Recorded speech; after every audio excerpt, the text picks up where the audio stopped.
Le Conseil des ministres s'est réuni ce mercredi 16 octobre 2019 sous la présidence de son Excellence M. Patrice Talon, président de la République, chef de l'État, chef du gouvernement. Les décisions ci-après ont été prises.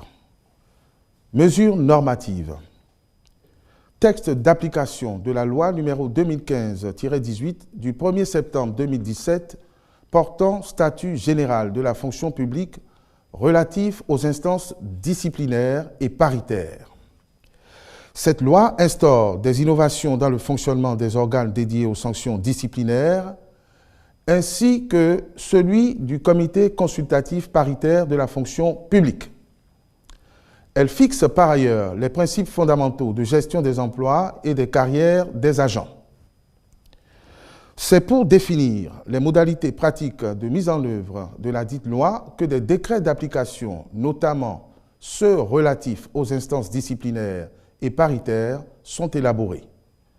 Ils ont fait l'objet d'études et d'approbation du comité consultatif paritaire de la fonction publique et portent attribution, organisation et fonctionnement des instances disciplinaires, attribution, composition et mode de fonctionnement des commissions administratives paritaires, puis attribution, organisation et fonctionnement du comité consultatif paritaire de la fonction publique.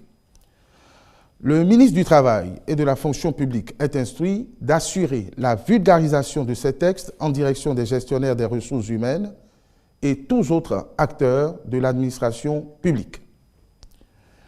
Au titre des autres mesures normatives, le Conseil a adopté le décret fixant le cadre institutionnel de mise en œuvre et de suivi-évaluation de la politique et des stratégies nationales de développement du secteur de la justice, PSNDSJ, puis ceux portant nomination des membres du conseil d'administration du laboratoire central de contrôle de la sécurité sanitaire des aliments, ELSA, et de l'Office béninois des recherches géologiques et minières.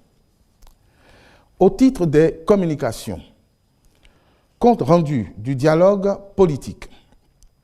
Le président de la République a fait au Conseil le compte rendu des travaux du dialogue politique qu'il a convoqué et qui s'est tenu à Cotonou du 10 au 12 octobre 2019.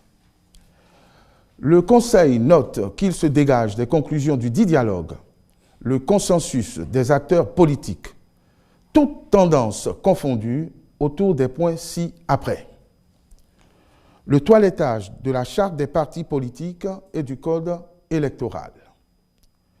L'institution des élections générales selon les modalités à convenir. La révision du nombre de sièges des députés à l'Assemblée nationale ainsi que l'actualisation du nombre de conseillers communaux. La déconcentration des élections locales. Les mesures de clémence envers les personnes détenues suite aux élections d'avril 2019. La participation de tous les partis politiques à la compétition électorale. La poursuite du renforcement du système partisan et du processus électoral en assurant la prépondérance des partis politiques d'envergure nationale. La promotion de l'équité dans la représentation du peuple à travers des mécanismes favorisant une meilleure présence des femmes dans les institutions et instances de décision.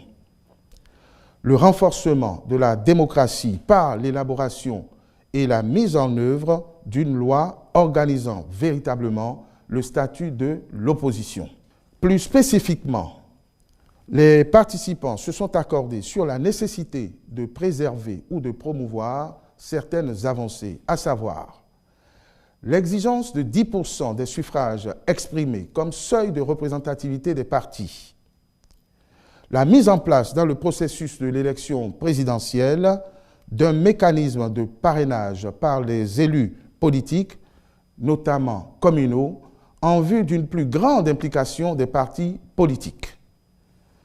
L'effectivité du financement public des partis politiques avec un effet immédiat en faveur de tous les partis enregistrées.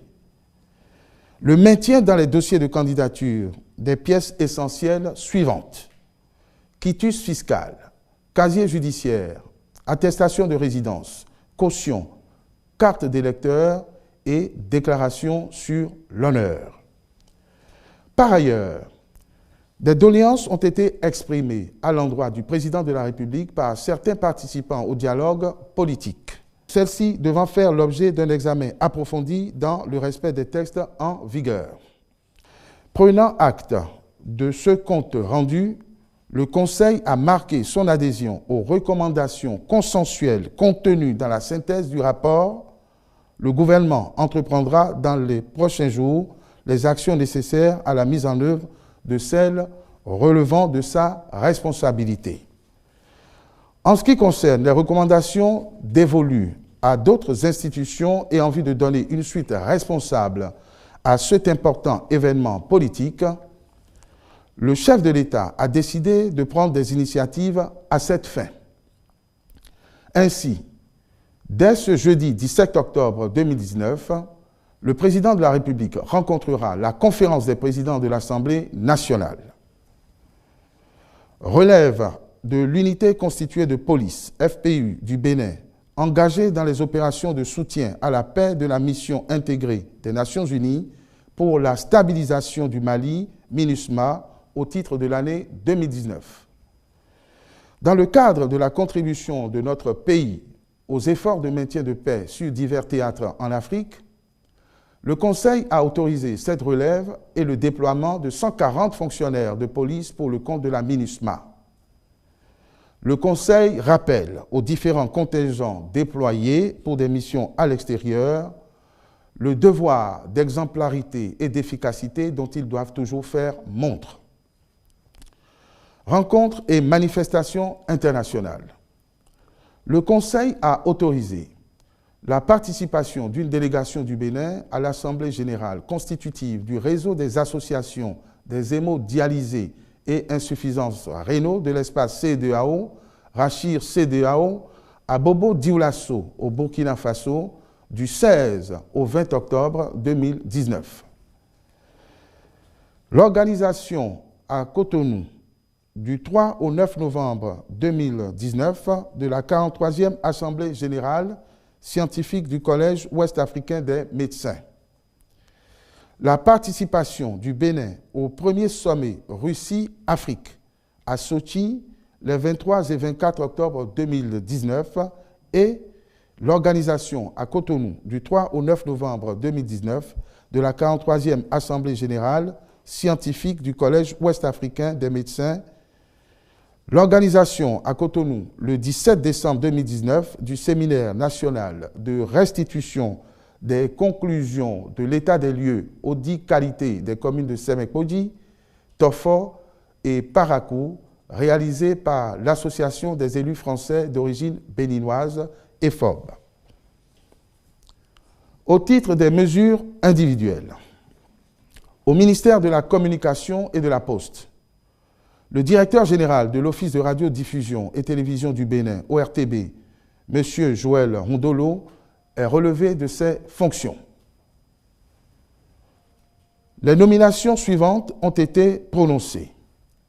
Au ministère des Affaires étrangères et de la coopération, sur proposition du ministre, conseiller technique à l'administration, au développement personnel et au dialogue social, M. Hervé S.K. Zanvon. Conseiller technique à la communication et aux relations culturelles, Madame Raïssa Eudoxie Béji. Directeur Afrique et Moyen-Orient, M. Jean-Marie Zissou. Directrice Amérique, Madame Zelma Yolande Nobre Fassinou. Directeur des affaires juridiques, M. Fiacre Loko Mpati. Directrice des relations économiques et commerciales internationales, Madame Djohodo Inès Mowanou. Directeur du protocole d'État, M. Taouye Sadei Kapo. Au ministère du numérique et de la digitalisation, sur proposition du ministre, Directeur adjoint de cabinet, M. Fiacre Metawanou. Conseiller technique au numérique et à la digitalisation, M. Michel Tossou. À la Cour suprême, sur proposition du ministre de la Justice et de la Législation et après avis conforme du Conseil supérieur de la magistrature. Avocat général, M. Pierre-Nicolas Biao. Sur proposition du président de la Cour suprême et après avis conforme du Conseil supérieur de la magistrature, président de la Chambre judiciaire, M. Innocent Sourou Avoyon. À la Cour d'appel de Cotonou, sur proposition du ministre de la Justice et de la Législation, conseiller, M. Justin Seivi Benametor. Je vous remercie.